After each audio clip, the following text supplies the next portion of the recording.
Hi, this is Bobby Kimbrough, and once again, welcome to Off the Cuffs. Today we have with us Corporal / Sergeant Neblett. I want to welcome you to the program. Thank you, sir. I appreciate it. Appreciate you being here. So, we're here today to talk about school resource officers. We're here to talk about our schools, the safety of our schools, which is a very hot topic. A lot of people out there feel that law enforcement shouldn't be in the schools. A lot of people feel like we're increasing the prisoner pipeline. There are a lot of opinions out there. I say opinions are like hearts.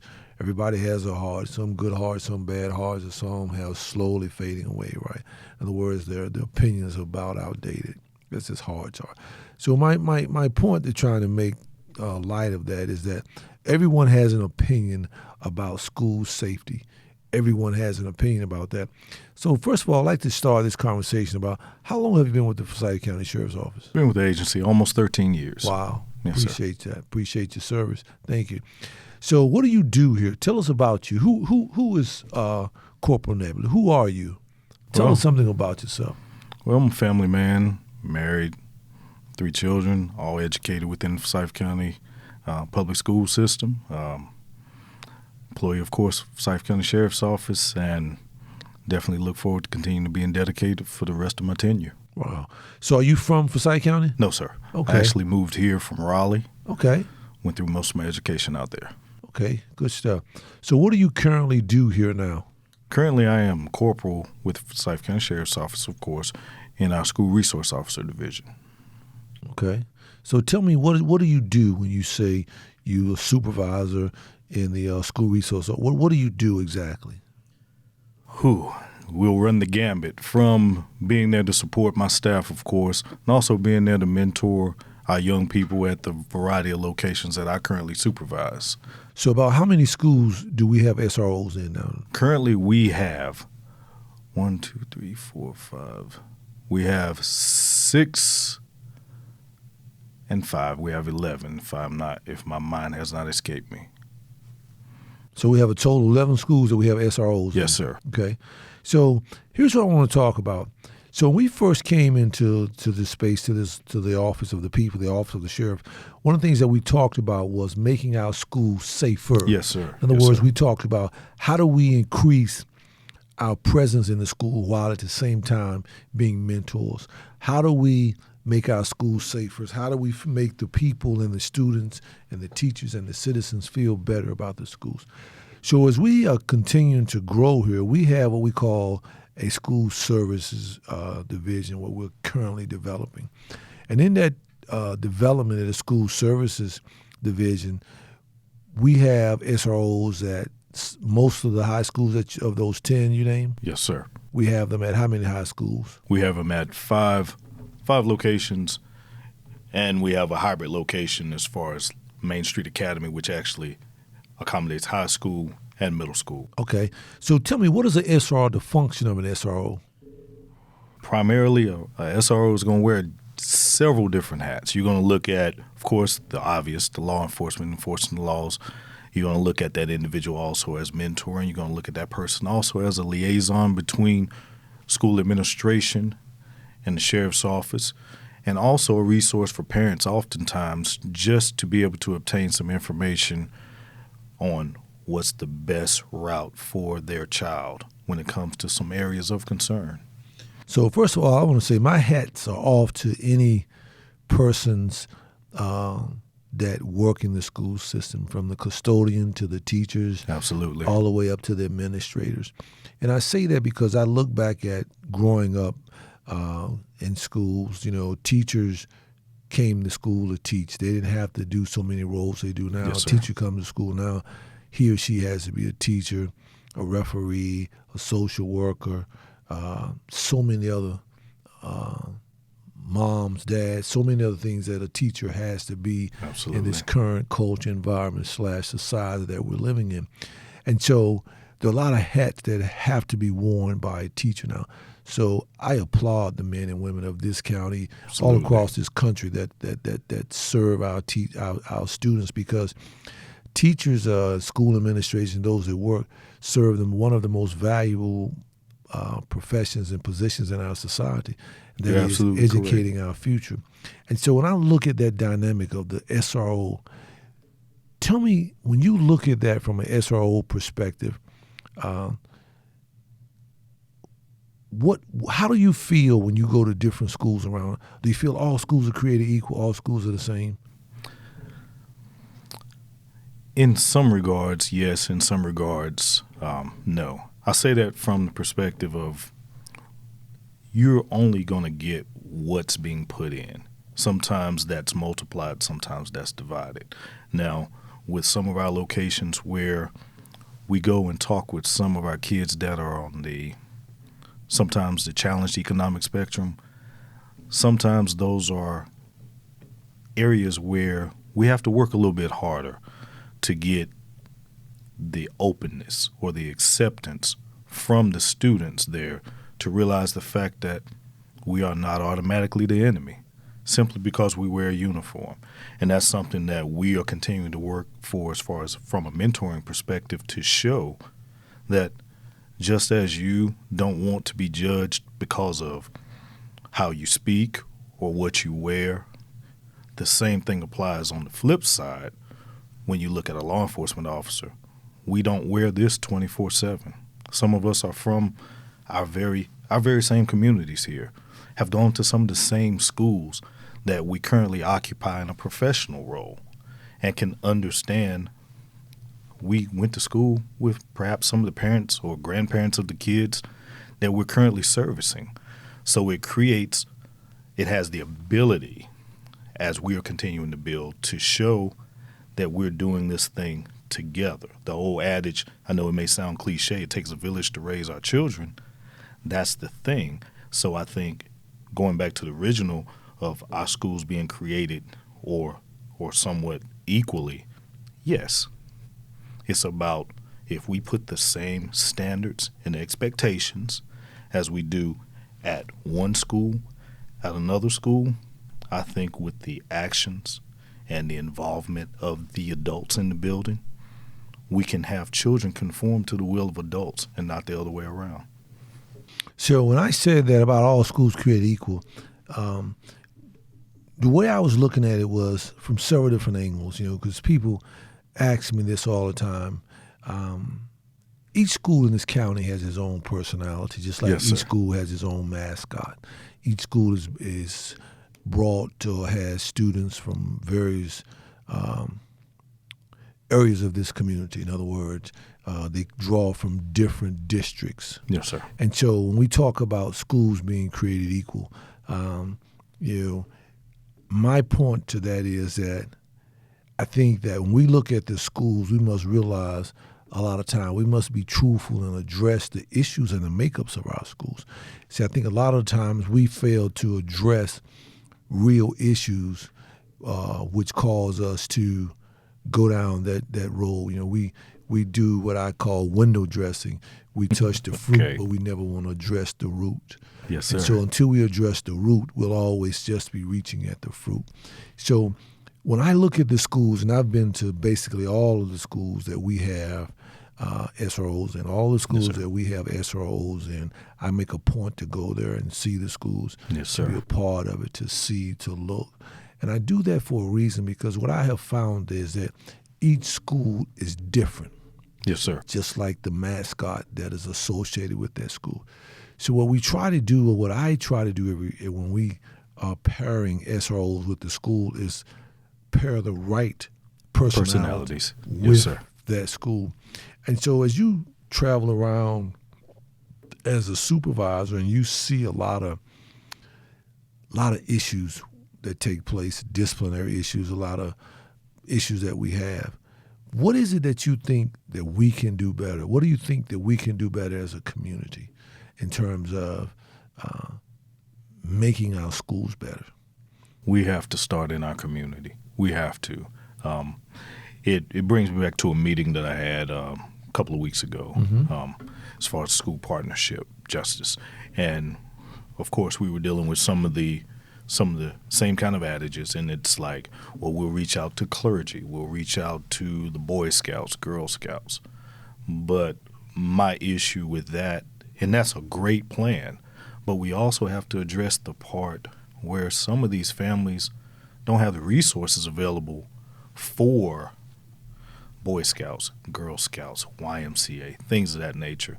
And I think as we continue to expand out into the communities, doing things, something similar to your podcast, you're talking about off the cuff. You are doing something totally outside of the box to reach people for a desired purpose, for enlightenment, for transparency.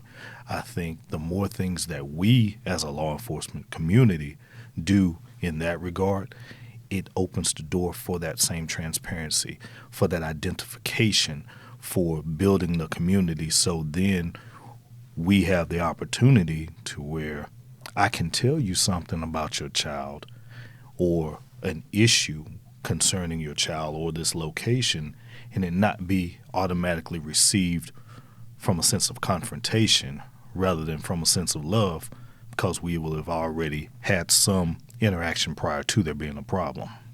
There's some truth in everything you're saying, because you've heard me say this on many occasions, that this is going to require all hands on deck. Yes, sir. This is going to require SROs, law enforcement, clergy, teachers. It's going to take a partnership with everybody. It's going to take a partnership with the community, because a lot of issues that become criminal issues arise from social issues. And so I think that we've got to really be transparent and really address some issues that we have in our society. And when we start to address them, I think that will help us with some of the issues that we're having within our schools. Absolutely. I can remember a day when I don't never remember a school shooting when I was growing up. I can't remember that. I Nor can remember can a I. couple fights, but not a school shooting. I can't never remember someone even having a gun in a school when I was growing up. But of course, I came up when the high schools were just 11 and 12, Okay. not 9, 10, 11, and 12. I came up when Haynes was a Haynes High School, 9th and 10th grade. North was 11th and 12th grade. And of course, we're in different times now. I get it. Society has changed. But I think that we've got to go and really look at this piece real hard, because there is a cry right now that we've got to save our children. We've got to save them. We've got to make our schools more vibrant, a place of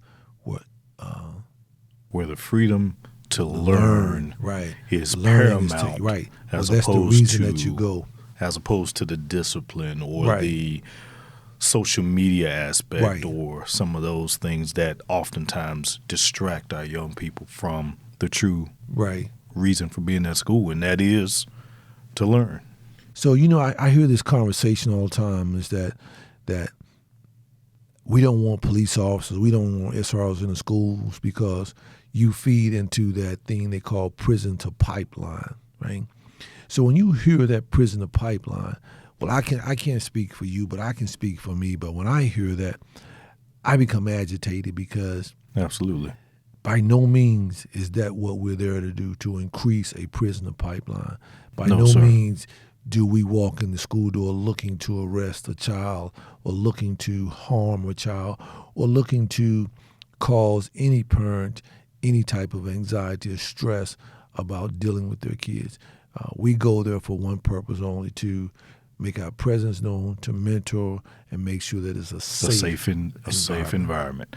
And I couldn't agree with you more. And one of the things, and it's all too common to be out and about, and you can oftentimes see parents with young children, and they'll oftentimes tell their children, if you don't do such and such, I'm going to get him, of course, him or her pointing at the officer, to get you. And I've actually addressed it with some parents before and said, I want you to continue to do what you need to do as far as educating your child, but don't indoctrinate inside of their psyche that I'm the one for them to fear. Right. They should run to me or someone who looks like one of us wearing any kind of uniform in a time of need, as opposed to running away. And then I think that those things sometimes have trickled down into the psyche of some parents from time to time, and they want to believe that our intention in being inside of a school environment is some type of nefarious purpose, when in all actuality, there's enough crime to deal with outside of a school. You don't have to go in a school looking for any kind of criminal activity. Hopefully, through conversation, through interaction, we can get to a point where people will start to see, continue to see and trust what we're doing, where we're going, and realize that more often than not, effectuating a formal arrest is really the last thing that we resort to. It's so true, so true. That's one of the last things that I try to instill upon the men and women that work here. That's the last thing we want to do in a high school, is place a child in handcuffs.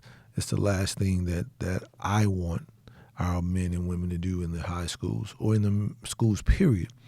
I want us to build relationships, trusting relationships. I want us to form what I call community credibility, where the community believes Absolutely. in what we're doing. The community believes in the mission of the SROs, because this SRO is such a great thing. It's a chance for you to change the mindset of a young boy or young girl. It's for you to talk to some of our high school students about a career in law enforcement. And it works. Exactly. It does. Works. It does.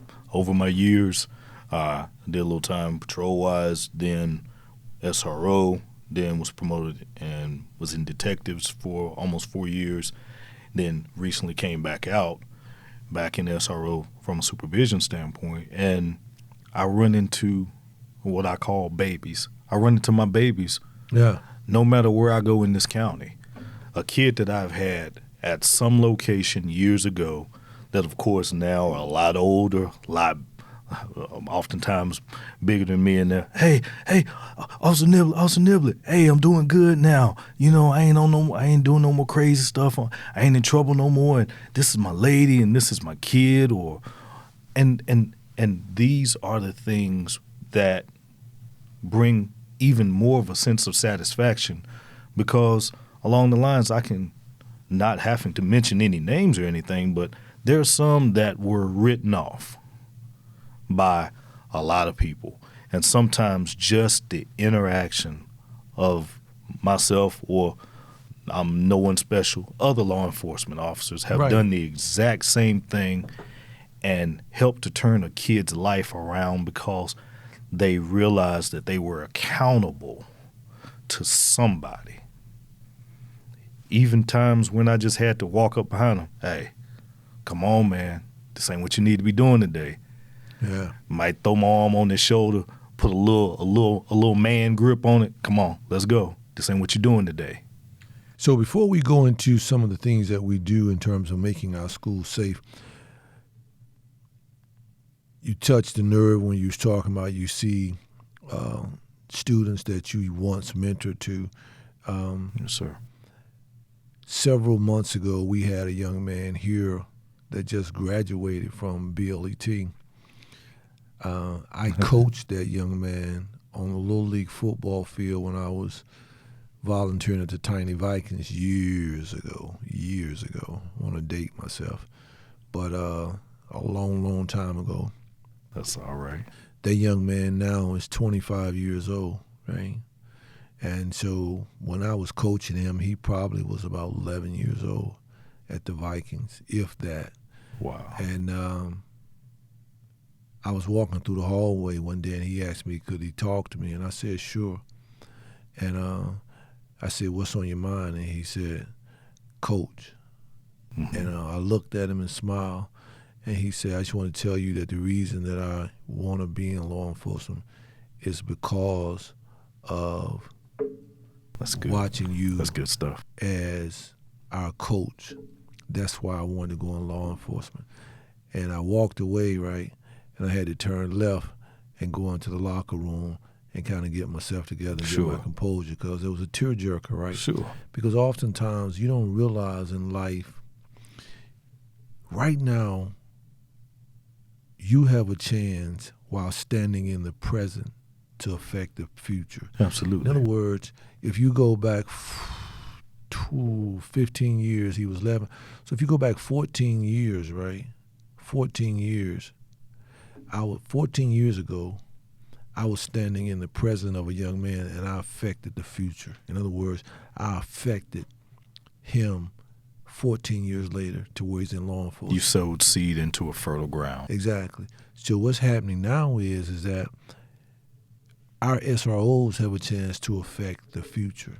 Yes, Our sir. SROs have a chance to shape young men and women. Not only that, we have a chance to give them a perspective on how they see the men and women that serve and protect throughout this Yes, county sir. and throughout this country. Let me make you laugh 1 second. One of our current detectives was actually one of my kids when I was at one of the previous high schools I was at years ago. Wow. Yes, sir. So I'm dating myself a little bit as well. Yeah. Yeah. Makes me feel like I'm getting older, I should say. But so one of the things that we've tried to do is try to increase the security as it relates to our school services division. What a lot of people don't know that we'll share with them is that, our school security starts before the students ever get to the school. Yes, sir. It starts on the bus route when we have our patrols out at the bus routes, securing those areas with the blue lights on, slowing traffic down, making sure the men, Yes, sir. the young men and the young women get on the bus safe. We have what we call a ready response team, Yes, sir. which floats during the course of a day in the event there's an issue, in the event there's a problem. Because one of the things that is near and dear to my heart is our children of this county, our schools. And so what I will tell you and I will tell the people that are watching and listening is that every dime that I have that I can make our schools safer, I have no problem spending it. If Yes, it sir. makes our children, makes our community, makes the men and women that teach and serve in our schools safer, and makes their comfort level just a lot better to where they don't feel threatened or harmed, I will do that. I appreciate what you do. I appreciate how you have served working here at the sheriff's office. I appreciate your perspective. And, of course, as a subordinate, it's easy for someone to believe that, oh, you're just saying that. But honestly, coming in to this place and you seeing the value associated with our young people and realizing the investment that's necessary, and sometimes you don't see the immediate payoff, just kind of like the example that you gave with the young man. If you had not been ever present in that location, that dispensation of time, that young man's trajectory could have been totally knocked off, and he could be in a totally different place now. So true. Just like what you'll be able to provide for our unit, we're able to grow, and then we will continuously be able to see the fruits of our labor as we move forward long after my time has passed. Long after mine as well. Yes, sir. So we're constantly building the unit, our SRO unit, which Yes, know sir. that is growing exponentially even as we speak. We are taking on more schools. We'll have more schools in the upcoming sir. year. In years to come, we will basically have pretty much all of them with the exception of those in Kernersville. Yes, sir. So that'll probably be one of our largest units in terms of team members. We're definitely looking personnel. forward to it. And so one of the things that I have tried to live my life in doing things is that all of us drink from a well that we did not dig. In other words, we come on the backs of men and women that came before us. Prepared And so the way. that is the price that I give, or the price that I pay for occupying this space in this world. And that is that we must be conscious of our children. We must be conscious of how we treat one another and how we take care of our schools. Yes, sir. And so because of that, that is our commitment, is to continue to keep this community safe as well as our schools. And I thank you on behalf of all the men and women of this county. While Sir. I can't speak for them, I can speak for those that serve here. We thank you for what you do, your supervisory skills, and look forward to many more years of you doing what you do. Anything you want to say before we depart? I'm grateful that we are looking at growing the program, and if each one of our officers, even as we grow to the large numbers, are able to affect one or two, it's one or two that will be taken off of that perceived pipeline to prison pathway. Oh, definitely. We definitely making a dent in that because, we are game changers. You hear me say this all the time. We are game changers, and we will continue to be game changers because one thing I always say is that if you change the atmosphere, right, you heard me talk about that. If you change the atmosphere, if you get into the atmosphere, this atmosphere of schools, this atmosphere of students, this atmosphere of problems, atmosphere of the chaos that we see sometimes in our school. If you get into that atmosphere and you start to change that atmosphere, that's when you start to change outcomes. And that's how we change lives, and that's what we will continue to do. And if we change enough lives, then we've caused a chain reaction. I thank you very much for being here. And once again, this is Bobby Kimbrough, Off the Cuffs, and thank you for joining us.